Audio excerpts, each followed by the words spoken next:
Hello friends, আমি তো পুরো ভিজে গেছি। দেখো কত স্নোফল। আমরা দার্জিলিং এ এসেছি, দার্জিলিং এ স্নোফল হচ্ছে। আগের ভিডিওতে আমি তোমাদেরকে দার্জিলিংয়ের প্রথম দিনের অভিজ্ঞতা শেয়ার করেছিলাম। আজকে দ্বিতীয় দিনের অভিজ্ঞতা তোমাদেরকে শেয়ার করব। দ্বিতীয় দিনে আমরা দেখব ঘুম স্টেশন, বৌদ্ধ মন্দির আর থাকবে বাতাসি লুপ। মানে আজকে আমরা প্রপার দার্জিলিংয়ে থাকবো। আর হ্যাঁ, আমরা কিন্তু স্নোফল দেখতে পেয়েছিলাম। দিনটি ছিল 13 জানুয়ারি। সেদিন আকাশ খুব মেঘলা মেঘলা ছিল। সকালে আমরা কিন্তু একটু ভোরের আলো দেখতে পেয়েছিলাম। এখন আমরা চলে গেছিলাম, যে আমরা হোমস্টে ছিলাম শালিকা, তার ওপরে। এই যে দেখতে পাচ্ছ কাঞ্চনজঙ্ঘা দেখা যাচ্ছে। সকালের কাঞ্চনজঙ্ঘা দেখবো বলে আমরা গেছিলাম ওপরে। চলো তোমাদেরকে আমি আরো ওপরে নিয়ে যাই। আর ভীষণ ঠান্ডা ছিল, মানে এত ঠান্ডা ছিল, রীতিমতো মুখ দিয়ে শুধু এরকমই করে যাচ্ছিলাম, এতটাই ঠান্ডা ছিল। তো চলো আমরা এখন ওপরে যাব। আর আমরা যেখানে আমরা ছিলাম হোমস্টে, তাদের সামনে পেছনে দুটোই এত সুন্দর ভিউ ছিল না, দারুণ সুন্দর ভিউ ছিল। সামনে কাঞ্চনজঙ্ঘা দেখা যাচ্ছিল। আর ভিউটা দেখো তোমরা, পেছন দিকেও পুরোটাই ঝাউ বন, পুরোটাই ঝাউ গাছে ঘেরা ছিল, এরম ভাবে ঝাউ গাছ ছিল। তো এই দেখো আমরা এখন ওপরে যাচ্ছি। কি সুন্দর দেখো গাছগুলো, খুব সুন্দর সাজানো গোছানো ছিল হোমস্টেটা। এই দেখো কাঞ্চনজঙ্ঘা দেখা যাচ্ছে। আর এই দার্জিলিং এর বাড়িগুলো আগেই বলেছিলাম আমার ভীষণ ভালো লাগে। এই দেখো কি সুন্দর ভাবে কাঞ্চনজঙ্ঘা দেখা যাচ্ছে। পুরো রেঞ্জটাই কিন্তু দেখা যাচ্ছিল, একদম এখান থেকে শুরু করে পুরো লম্বা করে ওই রেঞ্জটাই দেখা যাচ্ছিল। আমি ক্যামেরাতে অতটা বন্দি করতে পারিনি। এই দেখো আমরা সব থেকে ওপরের টপে। আর এত হাওয়া দিচ্ছিল, এত ঠান্ডা লাগছিল যে বেশিক্ষণ আমরা থাকতে পারিনি। ওপর থেকে ভিউটা দেখো, ভীষণ ভালো লাগছিল। ভিডিওটা এডিটিং করছি, মনে হচ্ছে আবার কবে যাব। কি সুন্দর দার্জিলিং। এই দেখো, দেখেছো এখান থেকে পুরো রেঞ্জটা দেখো, একদম এখান পর্যন্ত। ক্যামেরাতে অতটা ভালো করে বন্দি করতে পারিনি, কিন্তু খুব সুন্দরভাবে কাঞ্চনজঙ্ঘা আমরা দেখতে পেয়েছিলাম এই হোমস্টে থেকে।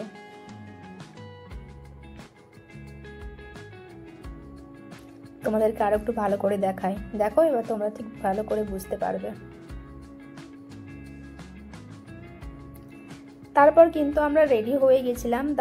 ড্রাইভার দাদা আমাদেরকে বলেছিল 10টার সময় পিক আপ করবে, সেজন্য আমরা রেডি হয়ে গেছিলাম। আর সেরকম কোনো ভিডিও নেওয়া হয়নি, বুঝতেই পারছো, ছোট ছেলে ছিল, ব্যস্ততা ছিল। তারপর দেখো আমরা ডাইরেক্ট চলে গেছিলাম কিন্তু ঘুম স্টেশন, সব থেকে উচ্চতম রেল স্টেশন ঘুম স্টেশন। এই দেখো ঘুম স্টেশন। প্রচন্ড ঠান্ডা লাগছিল, হাত পুরো রীতিমতো মানে ঠান্ডা শীতল হয়ে যাচ্ছিল, এত সেদিন ঠান্ডা পড়েছিল। এই দেখো টয় ট্রেন তোমরা দেখলে। এই দেখো ঘুম স্টেশন।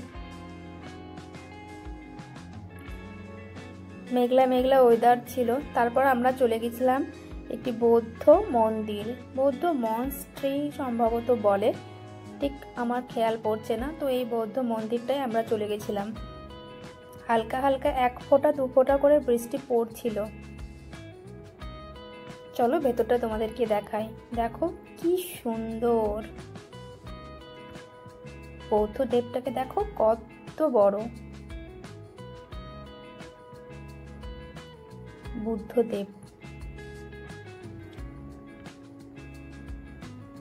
তারপরে আমরা চলে গেছিলাম সেখান থেকে বাতাসি লুপ।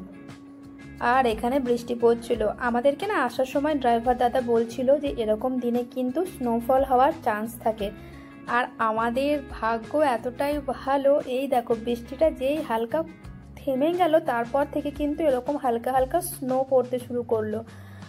এই দেখো এখন তো খুব ভালোভাবে স্নো পড়েছে। আমরা ভীষণ খুশি। আর আমি তো যেন পাগল হয়ে গেছিলাম, খুশিতে পুরো পাগল। এত ঠান্ডা, মানে হাত পুরো বরফ হয়ে যাচ্ছে। তাও আমি এই দেখছো তো আমার মুখ দিয়ে সবসময় করে যাচ্ছি আমি ঠান্ডাতে। এই স্নোতে আমরা প্রচন্ড আনন্দ, মানে এত আনন্দ করেছি আমি, মানে জীবনে সব থেকে আনন্দ করেছি আমি এই স্নোফলে। কারণ দার্জিলিংয়ের স্নোফল ধারণা কল্পনার বাইরে। যখন শুনেছিলাম জানুয়ারি মাসে আমরা দার্জিলিং যাচ্ছি, আমি শুধু হাজব্যান্ডকে বলতাম যে স্নোফল হবে তো ও বলতো বাট দার্জিলিংয়ে স্নোফল হয় না, খুব কম। এই দেখো এখানে আই লাভ দার্জিলিং, বাতাসি লুকটা পুরো স্নোতে ভরে গেছে। আর আমার ছেলেকে দেখো, মুখই দেখা যাচ্ছে না, ছাতা নিয়ে গুড় করে দৌড়ে বেড়াচ্ছে। ভীষণ স্লিপি ছিল, স্নোফল হওয়ার ফলে রাস্তাঘাটগুলো ভীষণ স্লিপ করছিল। এখানে দেখো স্নোগুলো পড়ে আছে কি সুন্দরভাবে। তো আজকে তো বাতাসি লুপের মার্কেট পুরো চপাট হয়ে গেছে, আর আমাদের দিনটাও স্নোফলেই কেটে গেছে।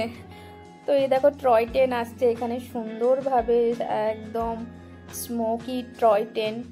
এখানেই তো এই শাহরুখ খানের এসআরকে ওই মেহুনা মুভিটা শ্যুট হয়েছিল, এই টয় ট্রেন দেখলেই আমার হচ্ছে এসআরকের কথা মনে পড়ে। তারপর যাই হোক আমরা ওইখানে আটকেছিলাম অনেকক্ষণ, বাতাসি লুপে আমরা অনেকক্ষণ আটকেছিলাম। তারপর সেখান থেকে বেরিয়ে আমরা চলে গেছিলাম দার্জিলিংয়ের একটি টি গার্ডেনে। এই টি গার্ডেনটা অনেকটাই বড়, আর আমাদেরকে মানে তুমি যেখানে বসে সেখানে যেতে পারো, কিন্তু আমরা যাইনি কারণ সাংঘাতিক ঠান্ডা ছিল। আর নিউজেও কিন্তু দিয়েছিল জানুয়ারি মাসের 13 জানুয়ারি বরফ পড়েছে। তারপর আমরা সেখান থেকে চাটা কিছু কিনে নিলাম বাড়ির জন্য। তারপর কিন্তু আমরা সোজা চলে গেছিলাম রুমে, হোটেলে। এখানে আমরা দার্জিলিংয়ে একটি হোটেলে ছিলাম, সেই হোটেলে আমরা সোজা চলে গেছিলাম, কারণ আমাদের আর ভালো লাগছিল না, এতটাই ঠান্ডা লাগছিল। এই যে তারপর আমরা দেখো রুমে চলে আসলাম। তারপর একটু রেস্ট করে আমরা গেছিলাম রাত্রিবেলায় দার্জিলিং ম্যালে। দার্জিলিংয়ে আছি আর দার্জিলিং ম্যাল যাবো না সে তো হতে পারে না। তো দার্জিলিংয়ের ম্যালের ভিডিও আমি তোমাদেরকে কালকে দেবো, পরের দিন দেবো দার্জিলিংয়ের ম্যালের ভিডিও। ভিডিওটি কেমন লাগলো তোমরা অবশ্যই জানাবে, আর ভিডিওটিতে প্লিজ লাইক কমেন্ট শেয়ার করে দেবে। আর এই দেখো হোটেলের রুমটা ভীষণই সুন্দর আর অনেকটাই বড় ছিল। এখানে টিভি সবই দিয়েছিল, কিন্তু টিভি কে দেখবে। আর এখানে দেখো সমস্ত ইলেকট্রিক কেটেল থেকে শুরু করে সমস্ত ব্যবস্থা ছিল। আর বেডটা দেখো খুব সুন্দর কিন্তু ছিল হোটেলের রুমটা, খাওয়া দাওয়ারও ভীষণ ভালো ছিল। তো ব্যাস ভিডিওটি এখানেই শেষ করছি, দেখা হচ্ছে পরের ভিডিওটিতে। আর পরের ভিডিওতে থাকবে দার্জিলিংয়ের নাইট ভিউ। তো তোমরা কিন্তু অবশ্যই চ্যানেলটি সাবস্ক্রাইব করে বেল আইকনটি প্রেস করে দিও, কারণ নেক্সট ভিডিওগুলো দেখার জন্য।